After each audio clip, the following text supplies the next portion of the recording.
So I do thank you for the time and the opportunity to speak. I hope I didn't go over my time. Thank you all.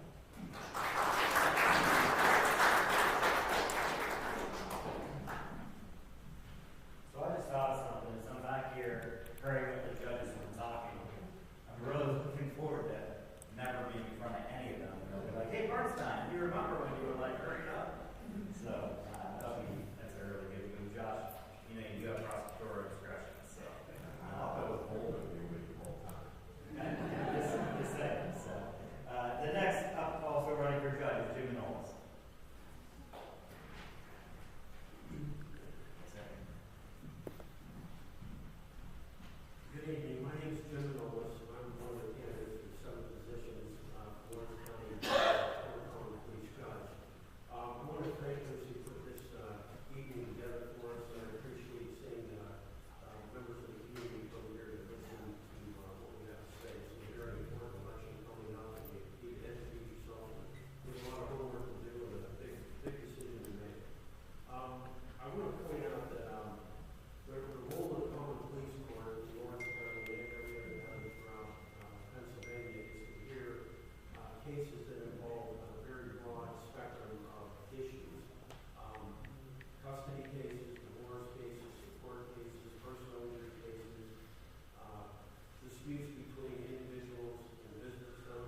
the reason I'm running for judge, I wanted to run for judge for quite some time, and I had the opportunity, but I didn't think that I had the number of years of experience that I needed to do that and feel good about it. But now that I have 38 years of experience, I feel that I'm a seasoned lawyer, and I'm committed to the profession. I think that I have the capability to be a good judge.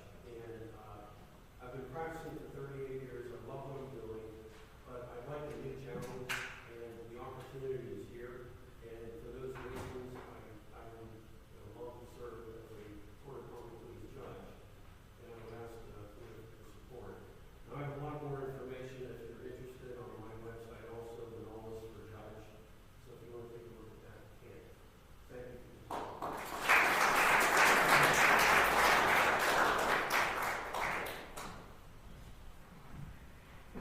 Thanks, Jim. Next up is Larry Keith.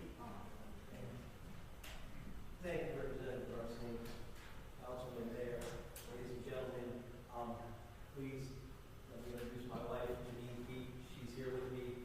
And why do I do that? Because I'm going to campaign based on faith, family, and service to our community. And how did I get here? It's more difficult for lawyers to talk about themselves than you would think, because we spend a career doing for others. And that's what I've done for the last 22, now coming on 23 years, is serving others. So this is difficult for us. I'll do the best I can talking about myself now, the things I'm proud of. I am one of 4 children, Larry and Mary Keith, from the South Newcastle borough, Newcastle, Pennsylvania, the Sheepville area. I graduated in 1994 from Shenango Township, or from Shenango School District. I graduated in 1998 from Slippery Rock University. I didn't go to law school. I have a degree in safety and environmental management.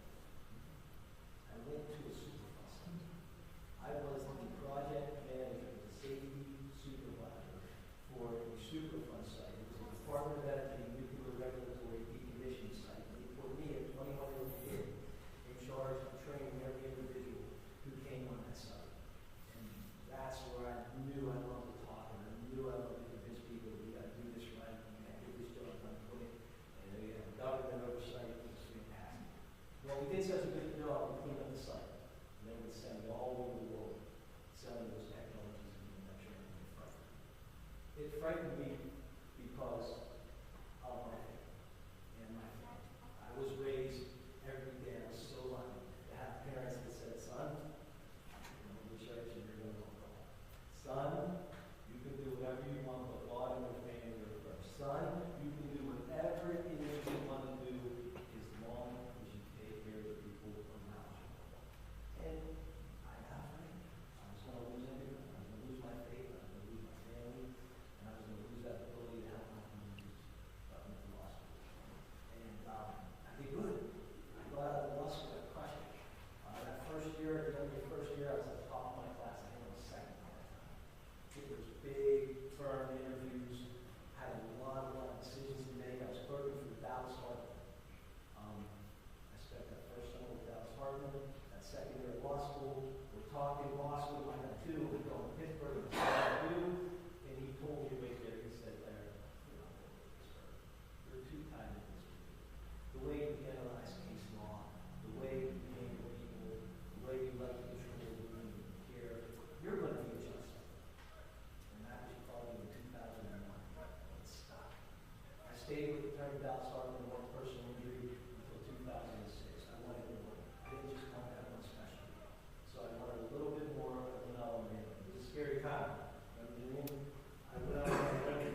trials a year.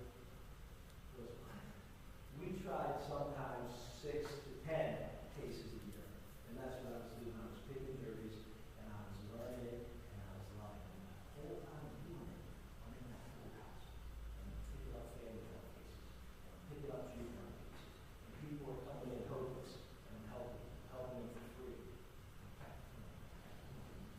One day, the chief public defender said, Larry, the chief public defender said, Larry, I want you to come on the defense side. That's what I did. I switched over, I started doing criminal defense, kept that personal injury practice, but kept doing everything else.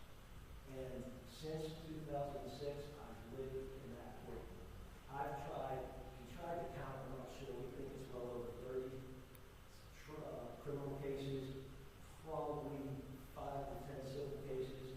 I've done personal injury from the plaintiff side, and I've represented insurance companies on the other side. I can think of no better way than I can continue to serve the community. I'm no stranger to volume. There's volume in Dallas's office, volume in the DA's office, and volume in the public defender's office. I will be able to handle the volume, I will handle it confidently, I'll be the first one there, I'll be the last one to leave, and I will kill myself trying to get it done. So I'm asking everybody here for your support. Thank you. Also wanted to let folks know, Chuck Sapienza, who's also running for judge, reached out to me earlier. Unfortunately, he's unable to be here this evening. He sends his regards. He had another prior commitment and he wasn't able to be here. So, very last, that doesn't mean the best for last, it does also mean the worst for last, though. So I guess that's good, is Billy Flannery. Thank you. Good evening, everybody. I just want to echo everyone else's state. I very much appreciate the opportunity to come here as a city and also speak with all of you. I'm truly humbled and I'm truly honored standing here as a candidate for judge of the Court of Common Pleas here in Orange County. As I start out, I just want to convey that I commit to you, I commit to the county, that I will do my best to maintain the integrity of the judiciary, that I will do my best to be a fair and impartial decision maker in each and every case for each and every person that comes to stand before me. A little bit about my background.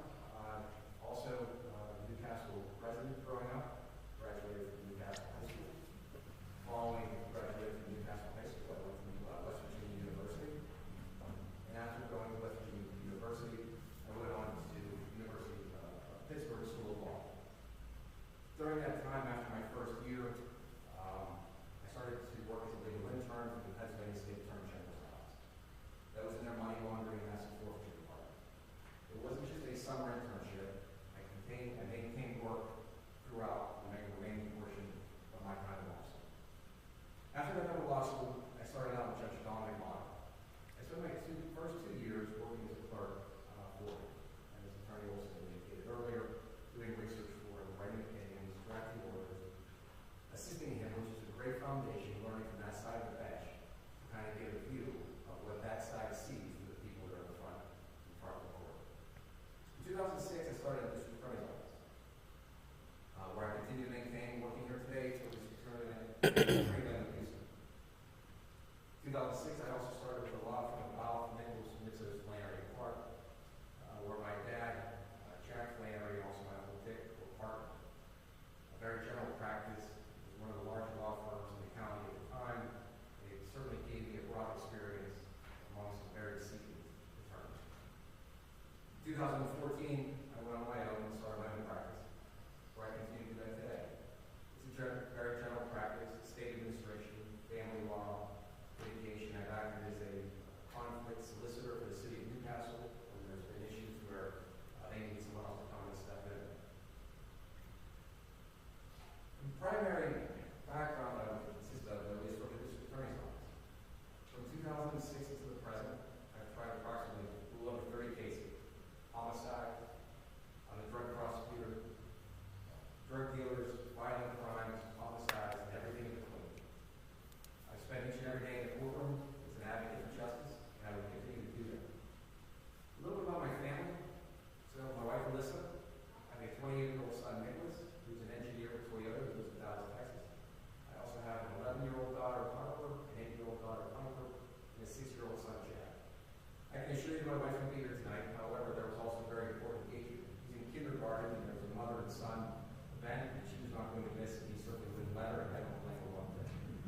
as umpires in baseball. What's their objective? It's called balls and strikes. And it's to make sure you get everybody that's there to equal the same strike zone. From a judiciary standpoint, it's to make sure